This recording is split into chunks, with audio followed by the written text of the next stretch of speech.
Now, I guess you're aware that you are a bit of a gay icon. Why do you think that is? Because it's so magical. It's just so brilliant. I mean, yeah, no judgment. There was a clamoring for something light, something to happen.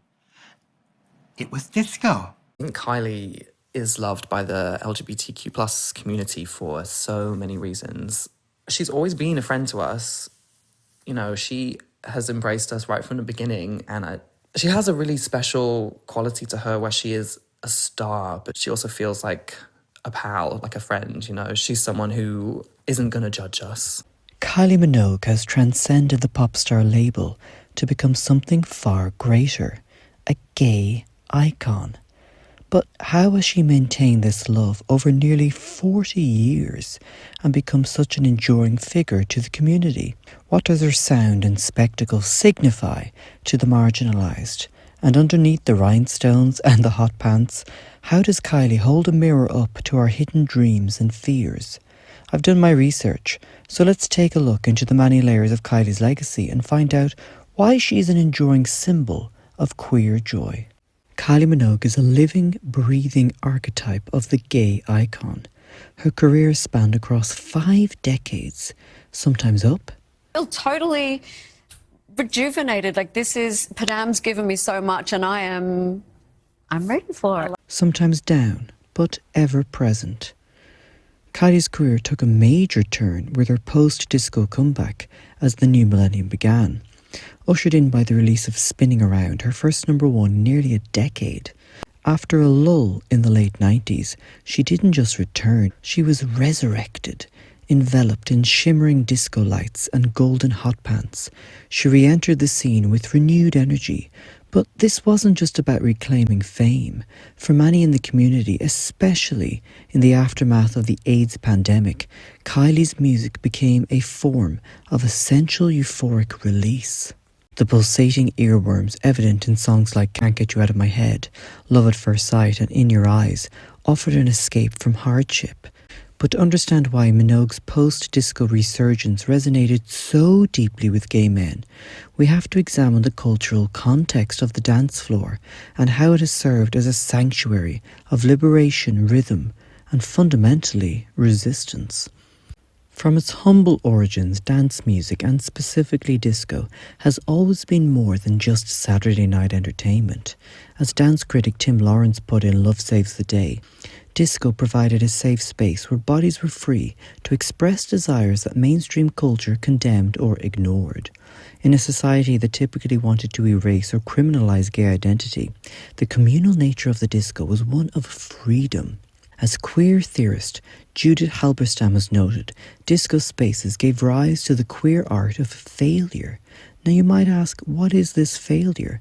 Well, it's the failure to conform to heteronormative structures, and this rejection of traditional heterosexual roles is continuously evident in Kylie's dancers, who frequently are in direct opposition with the standard male expression, inviting fans into a world of liberation. So in many ways, the dance floor has genuinely provided an alternate reality where authenticity can be openly celebrated. Kylie's world of camp, spectacle and unapologetic pop becomes a form of resistance to swim upstream and be yourself. Journalist Vince Aletti once said about disco, it was the sound of a utopia, the sound of a dream that everyone could get lost in. Kylie's very direct usage of that Studio 54 trope, especially in her post-90s work, is a cornerstone in her development of a gay icon, and she has never forgotten this genre.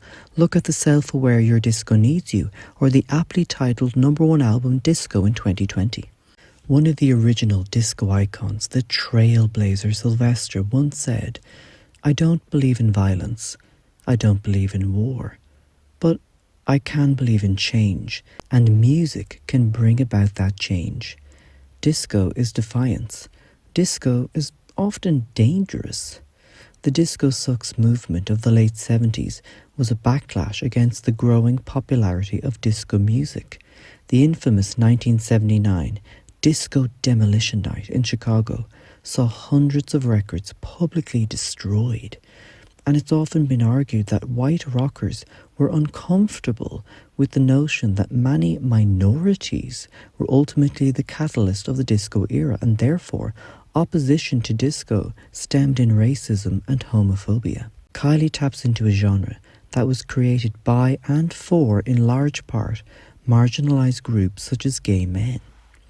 So in the landscape of Kylie's dance pop, the beat never subsides, and neither does the freedom to celebrate your own authenticity, everything Kylie and disco are about. And if we're speaking about those hot pants, one of Kylie's defining characteristics is her connection to the concept of camp. But what is camp? You know, you're born naked and the rest is drag. As Susan Sontag famously wrote in Notes on Camp, camp is all about artifice, exaggeration, and a love for the unnatural. Kylie has embraced this attitude from the start, but what I've always loved about her unique approach is she does it with a wink and a smile.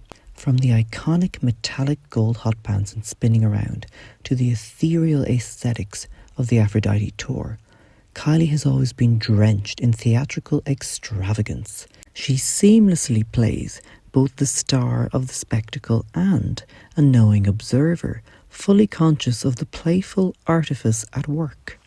And it's this self-awareness that resonates with the gay community.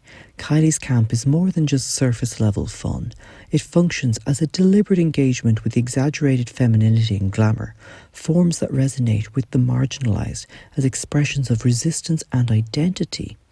And in a world dominated by conformity, her embrace of camp becomes an act of liberation. As Andrew Ross states, camp is the reappropriation of the style and mannerisms of the dominant culture by those whose marginality keep them excluded from its privileges. Her Aphrodite era, for example, is steeped in mythological and cinematic references. The tour's performances challenge the grandiose beauty of ancient Greek goddesses, but through a pop culture lens, which often feels just as much influenced by campy 1980s fantasy films like Clash of the Titans. Kylie's Aphrodite isn't a serious museum artefact, no. She's a sparkly, hyper-real deity meant for the dance floor. Even the use of flowing gowns and goddess worship could be seen as a wink to pop music's tendency to mythologise itself, creating larger-than-life personas from everyday people. And then there's her celebration of burlesque and cabaret during her Showgirls tour, genres rooted in queer, subversive entertainment. Just look at the elaborate feathered costumes, the playful teasing, but most importantly, the purposeful mix of glamour with humour. She evokes the spirit of classic showgirls while tapping into queer performance traditions, where exaggerated femininity and theatrical excess are celebrated as acts of rebellion against a world unfriendly to the unconventional. And it's important to note that Kylie doesn't just reference pop culture, she reconfigures it, creating an ongoing dialogue between her own image and the larger cultural landscape. And through these references, she becomes more than an imitator. She becomes this queer-inflected, campy version of a pop star that feels uniquely her own. And she isn't just in on the campy references. Her self-aware footing is there to peel back the layers and deconstruct it. And for her gay fans, this is pop music at its finest. And then there's something deeply emotional about Kylie's persona, especially for those left abandoned. Beyond her music, Kylie's role as a surrogate mother figure for many gay men has solidified herself as a queer icon. She embodies a femininity that is deeply nurturing and ultimately a safe haven. Kylie's allure is often rooted in warmth and acceptance, and for many who have faced rejection or alienation, Kylie offers the comfort of a maternal figure. Hearing Kylie sing "I Believe in You" is significant for many gay men whose families removed their love and support due to homophobia. And in a time where celebrities are expected to be intensely political, Kylie remains refreshingly non-political, choosing instead to be an escapist figure. Now, this doesn't mean she's detached or uninvolved. It simply means she offers a space free from the noise of controversy and ideology, where her fans can seek refuge and joy. Then there's Kylie's narrative of resilience. It's another reason why she has so deeply resonated with the gay community.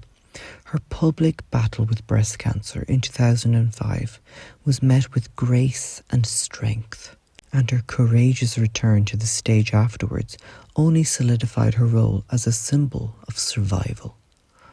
And her recent battle against ageism during the promotion of Badam is another reason why so many admire her tenacity.